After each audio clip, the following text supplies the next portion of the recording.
오늘은 마가복음 강해 예수의 삶 제자의 길 75번째 시간입니다. 함께 나눌 말씀의 제목은 빌라도의 실패입니다. 보편적으로 사람들은 누구나 질서와 정의가 있는 깨끗한 사회 속에서 살기를 원합니다.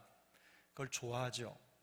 소위 착하고 선량한 사람들이 더 안전하고 더 인정받는 정의로운 세상이 되기를 바라는 마음이 있습니다. 하지만 세상은 우리의 생각과는 조금 다른 것 같습니다. 착한 사람들은 대부분 난폭하고 탐욕스러운 사람들에게 고통을 받습니다. 오히려 불이익을 당하는 경우가 비일비재하기 때문입니다. 우리가 사는 세상은 걸핏하면 정의가 뒤집힙니다. 힘 있는 자들에 의해서 법도 뒤집힙니다. 약자를 보호해야 할 법이 악한 자들을 편들어주는 세상이라는 생각이 훨씬 더 강하게 드는 것이 사실입니다. 예수 믿는 사람으로서 정의롭고 선하게 살려고 하면 할수록 오히려 더 치이고 어려운 일을 당하기 일쑤입니다. 오늘 우리가 함께 읽은 본문의 내용만 봐도 그렇습니다. 우리 구원자이신 예수님은 진리를 수호하셨지만 결국 탐욕스러운 그리고 난폭한 사람들에 의해서 사형 선고를 받고 십자가에서 죽으실 것이기 때문입니다. 예수님을 십자가에 매달기 위한 재판의 과정은 매우 신속하게 이루어졌습니다. 겟세마네 동산에서 무장한 군사들에게 붙잡힌 때부터 십자가에 매달리시기까지 고작 12시간 남짓한 시간이 흘렀습니다. 역사상 가장 빠른 사형 집행 일정일 것입니다. 무고한 사람을 붙잡고 죄를 덮어 씌워서 사형 선고를 내린 후에 집행하기까지 모든 것이 일사천리로, 그것도 부정으로 진행이 되었습니다. 오늘 보면 15장 1절은 대제사장들과 장로들과 서기관들이 예수를 결박하여 빌라도에게 끌고 간 때가 새벽이었음을 밝힙니다. 요즘 시간으로 계산을 한다면 예수님은 목요일 밤 늦게 잡히셨습니다. 그리고 그날 밤 불법적으로 열린 공회에서 신성모독죄라는 죄목으로 사형 선고를 받으셨습니다. 다음 날 새벽 로마 정부에 대해 반역죄 그리고 선동죄가 덮여져서 빌라도의 법정에서 신문을 받으신 것입니다. 예수님은 아무런 죄가 없으셨지만 예수님을 시기한 대제사장들과 장로들과 서기관들의 계략으로 정의가 거꾸로 뒤집히는 무도한 일이 벌어진 것입니다. 이런 일이 벌어지면 우리는 무고함을 변호하기 위해서 방법을 찾습니다. 어떻게든 우리의 무죄를 입증할 수 있는 방법을 강구할 것입니다. 하지만 예수님은 사람들의 고발에 대해서 아무런 변론도 하지 않으십니다. 내가 유대인의 왕이냐라는 빌라도의 피상적인 질문에 내 말이 옳도다라는 짧은 한마디만 건네실 뿐 어떤 변론도 하지 않으셨습니다. 예수님의 내 말이 옳도다라는 대답을 요즘식으로 번역을 하면 내가 그렇게 말한다면 그럴 것이다 라는 말입니다. 분명하게 이것은 예도 아니고 아니요도 아닙니다. 뒤집어서 예가 될 수도 있고 아니요가 될 수도 있는 답변입니다. 해석하기에 따라 답이 달라진다는 뜻입니다. 그런데 빌라도는 예수님의 이 답변을 듣고 예수님이 무죄라는 사실을 금방 알아차렸습니다. 그러자 대제사장들은 여러 가지 죄목을 더 만들어서 예수님을 고발했습니다. 그럼에도 불구하고 예수님은 아무런 대답도 하지 않으셨습니다. 가급적이면 많은 말로 자기를 변호해야 할 이런 절체절명의 순간에 오히려 예수님은 입을 다문 채 침묵을 지키셨습니다. 빌라도는 침묵하시는 예수님에게 크게 놀랐습니다. 지금까지 이런 사람을 만나본 적이 없기 때문입니다. 비범한 사람이라는 것을 한눈에 알아차린 것입니다. 빌라도는 예수님을 십자가에 못 박으라는 군중들의 고발에 대한 신뢰가 없었습니다. 예수님에게서 십자가 사형에 해당하는 죄목을 찾을 수가 없었기 때문입니다. 빌라도는 군중에게 유대인의 왕을 너희에게 놓아주기를 원하느냐라고 물었습니다. 예수님이 무죄라는 것을 알고 있었기 때문입니다. 죄의 문제가 아니라 대제사장들이 그들의 시기심 때문에 예수님을 고발했다는 것을 알고 있었던 것입니다. 하지만 그는 법이 정한 정의를 행사하지 않았습니다. 예수를 십자가에 못 박으라고 더욱 크게 고함을 치면서 달려드는 성난 군중의 목소리를 결코 무시할 수 없었습니다. 군중들이 피에 굶주린 듯 점점 더 광폭해졌기 때문입니다. 마태복음에 따르면 빌라도는 예수님을 십자가에 못 박으라는 사람들 앞에서 물로 자신의 손을 씻으면서 자기에게 책임이 없다고 말했습니다. 그러자 사람들은 그 피를 우리와 우리 자손에게 돌리라며 더욱 거세게 소리를 질러댔습니다. 그는 결국 예수님을 채찍질하고 십자가에 못 박히게 넘겨주고 말았습니다. 오늘 본문에는 예수님을 고발하고 십자가에 못 박으라고 고함치는 사람들의 목소리가 가득합니다. 마치 길거리를 점거하고 데모를 하는 사람들처럼 자신들의 목소리를 관철시켜서 목적을 이루려는 이기적인 사람들과 같습니다. 하지만 이렇게 시끄럽고 난잡한 상황 속에서 이들과 다른 정반대의 모습이 있습니다. 우선 우리는 예수님의 침묵에 주목해야 합니다. 본문 5절 말씀입니다. 5절 말씀을 함께 읽겠습니다. 예수께서 다시 아무 말씀으로도 대답하지 아니하시니 빌라도가 놀랍게 여기더라. 아멘. 대제사장들은 집요하게 여러 가지 제목을 붙여서 예수님을 고발했습니다. 그러나 주님은 침묵하셨습니다. 모든 것을 포기하고 체념하셨기 때문에 침묵하신 것이 아닙니다. 그러면 이처럼 중요한 순간에 예수님께서 입을 다물고 아무 말씀도 하지 않으신 이유가 무엇일까요? 변호를 한다고 해도 예수님을 고발한 사람들은 결코 설득되지 않는 사람들이기 때문일 것입니다. 종종 이런 분들이 계시죠.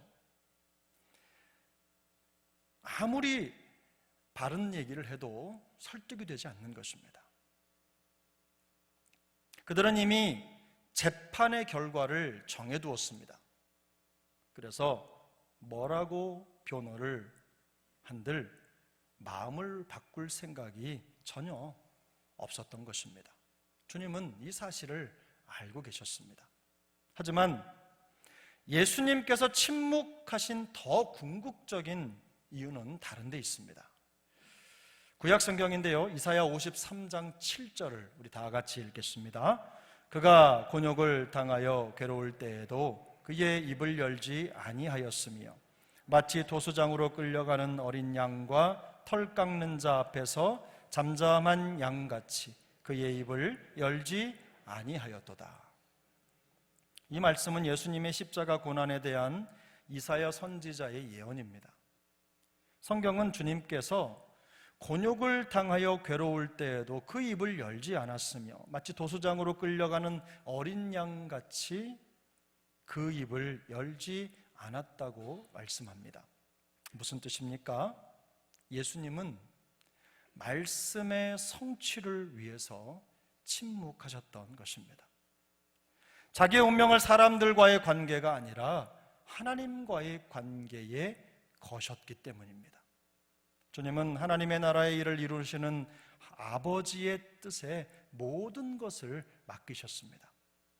그 결과 십자가에서 처참하게 죽는다 하더라도 그 길이 주님이 주신 길이라면, 하나님이 나에게 주신 길이라면, 아버지께서 나에게 걷도록 하신 길이라면 그대로 받아들이는 것 말고는 다른 대안이 없다는 것을 너무도 잘 알고 계셨기 때문입니다. 하나님 아버지의 뜻에 자신의 영혼을 고정하셨기 때문에 어떤 말로도 자기를 변호하지 않으셨던 것입니다. 오로지 말씀의 성공을 위해서 도살장에 끌려가는 어린 양이 그 입을 열지 않는 것처럼 침묵으로 그 모든 수모를 받아내신 것입니다. 다음으로 예수님의 침묵과 대조되는 사람은 빌라도입니다. 본문 15절입니다. 우리 15절을 함께 읽겠습니다. 빌라도가 무리에게 만족을 주고자 하여 바라바는 놓아주고 예수는 채찍질하고 십자가에 못 박히게 넘겨주니라. 아멘. 빌라도는 예수님에게서 십자가 사형에 해당하는 어떤 근거도 찾을 수가 없었습니다. 하지만 성경은 빌라도가 무리에게 만족을 주고자 하여 바라바는 놓아주고 예수는 채찍질하고 십자가에 못 박히게 넘겨주었다고 기록합니다. 빌라도가 무죄가 아니라 빌라도가 잘못한 죄를 분명하게 지적하고 있는 것입니다. 그는 예수님을 채찍질하라고 명령했습니다.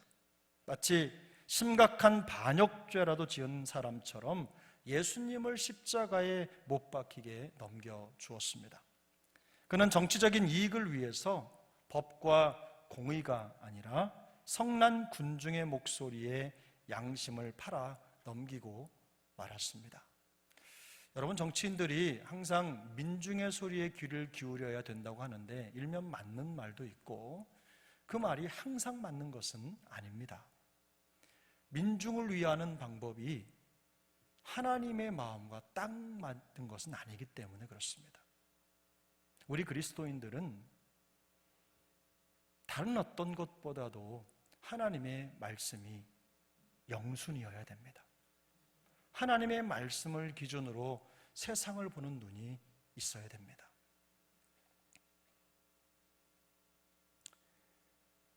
말씀드린 대로 빌라도는 정치적 이익을 위해서 공의를 버렸어요. 양심을 팔아넘겼어요. 사실 그는 많은 말을 했습니다. 하지만 정작 공의를 나타내야 할 순간에는 침묵했습니다. 빌라도는 법을 집행하는 자로서 지켜야 할 최소한의 정의도 양심도 지켜내지 못했습니다. 자신의 정치적 이득을 얻어내고 또 성난 민심의 비위를 맞추는 데 급급했던 것입니다. 아주 잠깐이지만 그는 대제사장들이 그들의 시기심 때문에 예수님을 죽음으로 몰아넣고 있다는 것을 알아차릴 만큼 예리한 감각을 발휘하기도 했습니다. 물론 한 나라를 대표하는 총독으로 그 자리에 있기까지 그가 아무것도 모르는 사람은 아니었을 것입니다. 나름대로 공부도 하고 많이 준비되고 산전수전을 다 겪었을 것입니다. 그 경험만으로도 예수님이 무고하다는 것은 충분히 알 수 있었던 것입니다. 종종 신앙적인 문제에 대해서 교회 안에 들어와 있는 사람들보다 밖에 있는 사람들이 더 정확하게 판단할 때가 있습니다. 더 객관적이고 상식적인 눈으로 교회와 성도들을 평가할 수 있기 때문입니다. 안타까운 일이지만 사실이 그렇습니다.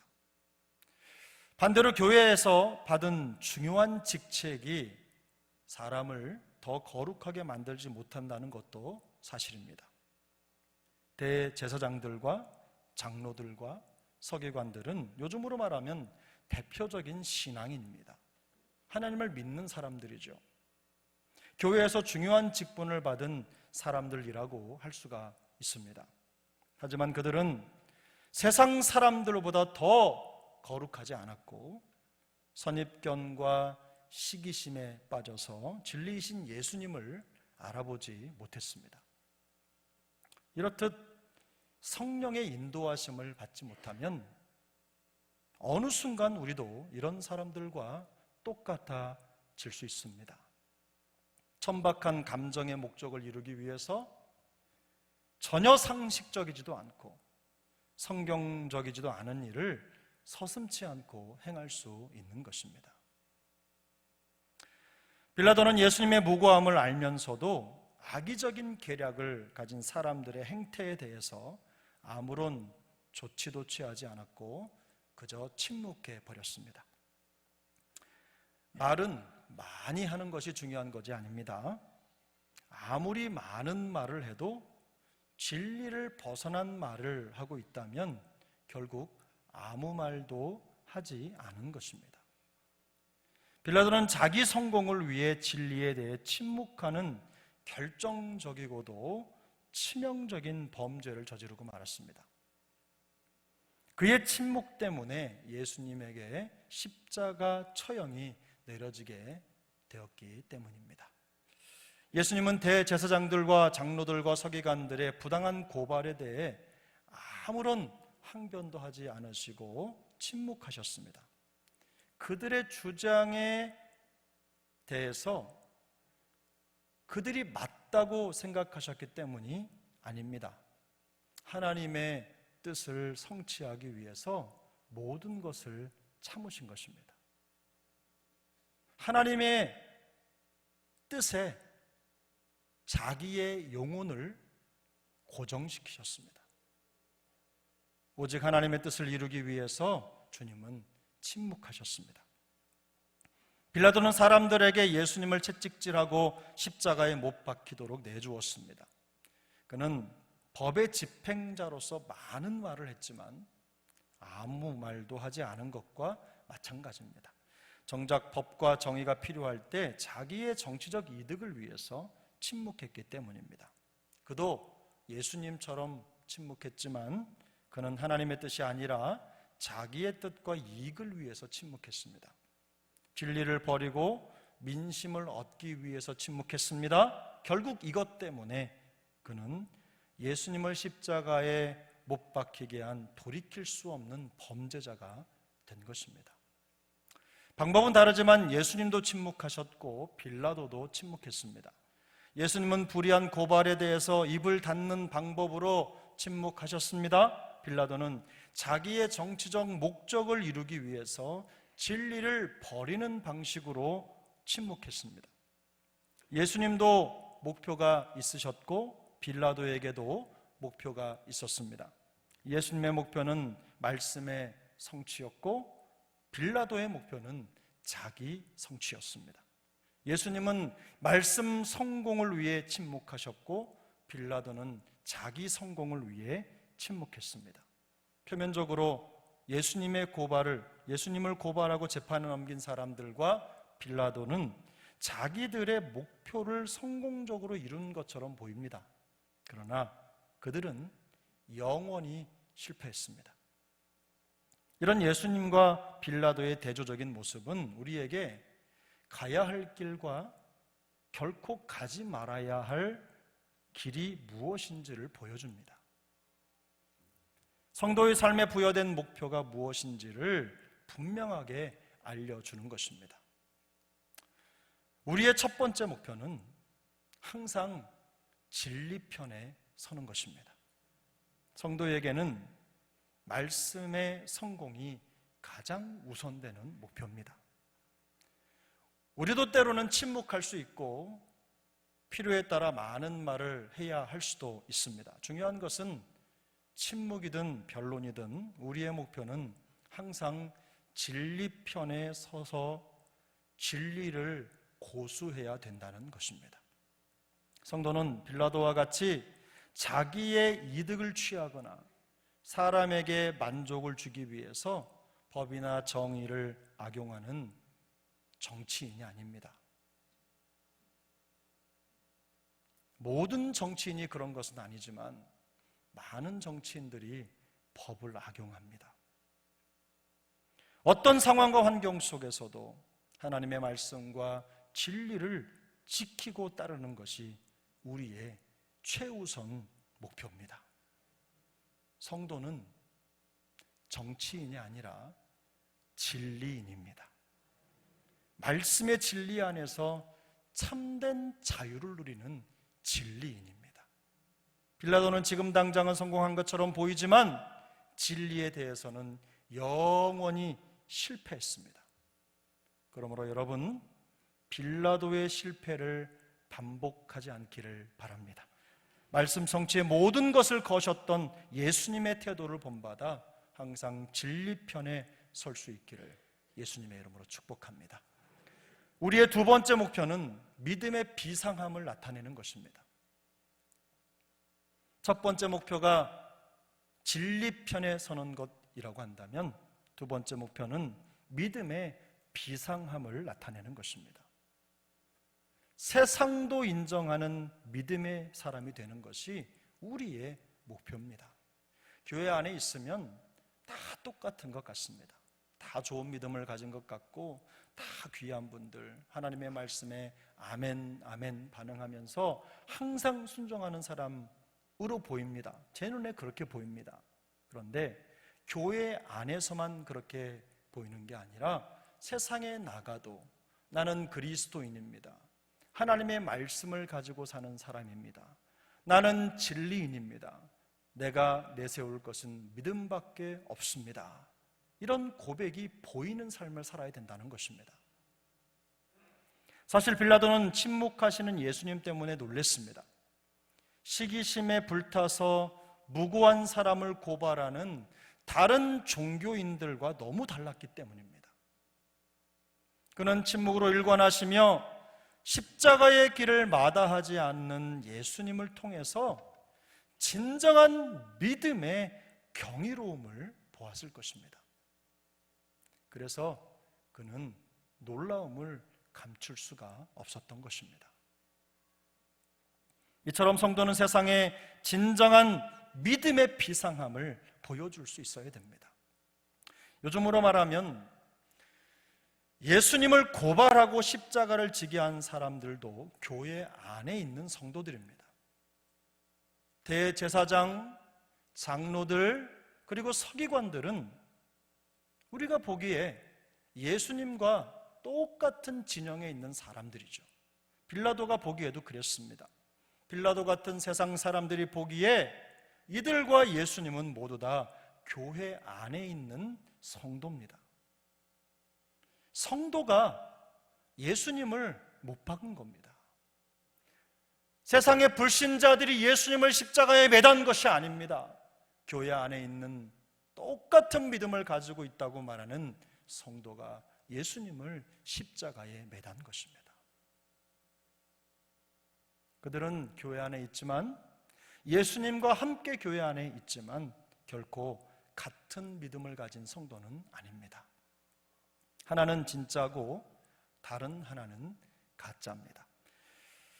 갈라디아 1장 10절은 이렇게 말씀합니다. 이제 내가 사람들에게 좋게 하랴 하나님께 좋게 하랴 사람들에게 기쁨을 구하랴 내가 지금까지 사람들의 기쁨을 구하였다면 그리스도의 종이 아니니라.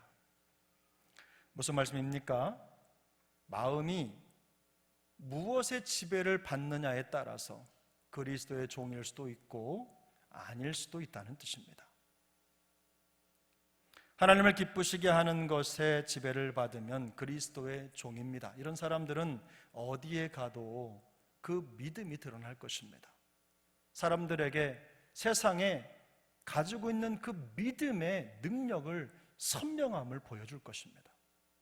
그러나 반대로 사람을 기쁘게 하는 것에 지배를 받는다면 참된 성도가 아닙니다. 이분들은 교회에 있으면 성도 같고 세상에 있으면 세상 사람이 되는 겁니다. 사람의 기쁨을 따라 움직이기 때문입니다. 성도는 하나님의 뜻을 받들어 따르는 사람들입니다. 오직 하나님께 시선을 고정하고 말씀 성취의 모든 것을 거셨던 예수님의 태도는 빌라도 같은 기회주의자들에게도 놀라움이었습니다. 그렇게 하나님을 모르는 자들도 예수님의 그 우직한 믿음의 태도에 놀란 것입니다. 믿음이 없는 세상 사람도 진짜 믿음을 가진 진짜 성도를 알아보는 법입니다. 그러므로 자기 성공에 눈이 멀어서 실패한 빌라도의 길을, 대제사장의 길을, 또 장로의 길을, 또 서기관의 길을 반복하지 않기를 바랍니다. 말씀 성공의 모든 것을 거셨던 예수님의 길을 따르는 우리 모두가 될 수 있기를 예수님의 이름으로 축복합니다. 혹시 우리 중에 부당한 고난을 당하고 있다고 생각하는 분이 계십니까? 예수님을 믿고 믿음을 가지고 있는 것 때문에, 말씀을 따라가고 그 말씀에 순종하는 것 때문에 부당한 대우를 받고 있다고 생각하는 분들이 있습니까? 그렇다면 아무 죄도 없이 빌라도의 법정에 서 계신 예수님을 통해 위로를 받을 수 있기를 바랍니다. 지금 우리가 예배하는 우리 예수님은 우리의 연약함을 동정하지 못하실 분이 아니십니다. 우리가 당하는 어려움을 이해하시고 우리에게 참된 위로와 평강을 허락해 주시는 신실하신 하나님이십니다. 우리 주님께서 십자가로 이루신 부활의 생명과 평강이 오늘 함께 예배하는 우리 모든 영가족들에게 더욱 풍성히 임하기를 예수님의 이름으로 축복합니다. 기도하겠습니다.